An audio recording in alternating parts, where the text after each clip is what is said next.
Assalamualaikum warahmatullahi wabarakatuh. Nama saya Fahila Nailan Rofi dengan NPM 230910146 dari Prodi Kedokteran kelas Bela Negara G154.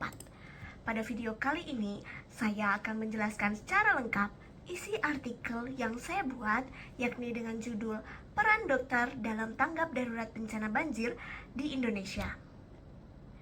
Indonesia sendiri merupakan negara yang sangat rawan banjir. Setiap tahun, rumah terendam dan jutaan masyarakat terdampak. Banjir bukan hanya merusak bangunan dan infrastruktur, tetapi juga menimbulkan masalah kesehatan yang serius. Air banjir biasanya bercampur dengan sampah, limbah rumah tangga, air got, bahkan kotoran hewan. Campuran ini menjadi media yang sangat ideal bagi pertumbuhan bakteri sehingga menimbulkan penyakit bagi masyarakat. Ketika banjir terjadi, banyak korban yang mengalami luka, terseret arus, atau mengalami trauma fisik lainnya. Selain itu, kondisi tubuh yang terus basah dan lembab membuat daya tahan tubuh ini menurun. Diperparah oleh kurangnya dari pakaian kering, makanan yang layak, dan juga tempat istirahat yang aman.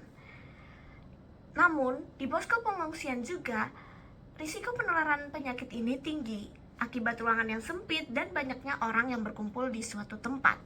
Penyakit yang umum terjadi pada saat banjir yakni diare, infeksi kulit, tipes, infeksi saluran pernafasan, dan juga leptospirosis atau yang ditularkan melalui air kencing tikus dan menyatu di dalam air banjir. Dokter merupakan komponen yang utama dalam penanganan gawat darurat bencana, khususnya pada penanganan penyakit. Dokter sendiri ini bertugas memberikan pertolongan cepat kepada korban dengan kondisi yang paling darurat dan melakukan triase, menangani luka, mencegah infeksi, dan memonitor dari kondisi kesehatan para pengungsi ataupun para korban bencana. Biasanya dalam bencana ini dokter itu tergabung di dalam satu kelompok, yakni tim reaksi cepat atau TRC dan tim penilaian cepat serta tim bantuan kesehatan, yang mana mereka ini bekerja sama sejak awal bencana terjadi hingga bencana ini selesai dan waktunya pemulihan dari bencana.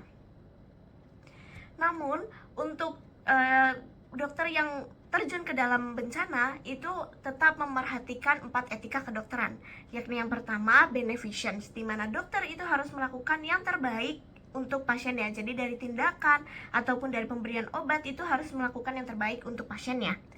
Lalu yang kedua, non-malefisance, di mana dokter itu harus menghindari tindakan yang bisa memperburuk pasien.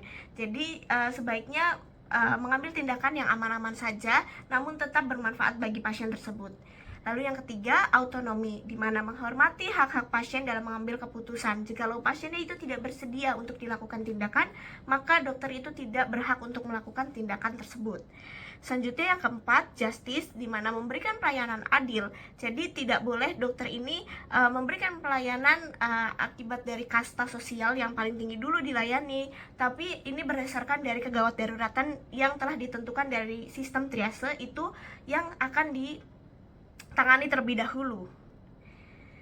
Selanjutnya, untuk kesimpulan sendiri, jadi secara keseluruhan artikel ini menegaskan bahwa penanganan gawat darurat dalam bencana itu khususnya banjir harus dilakukan secara cepat, tepat, dan tetap menjunjung etika kedokteran, di mana dokter ini menjadi garda terdepan yang sangat menentukan keselamatan banyak nyawa, sehingga kesiapsiagaan, kompetensi, dan etika profesional adalah fondasi utama dalam menghadapi situasi bencana.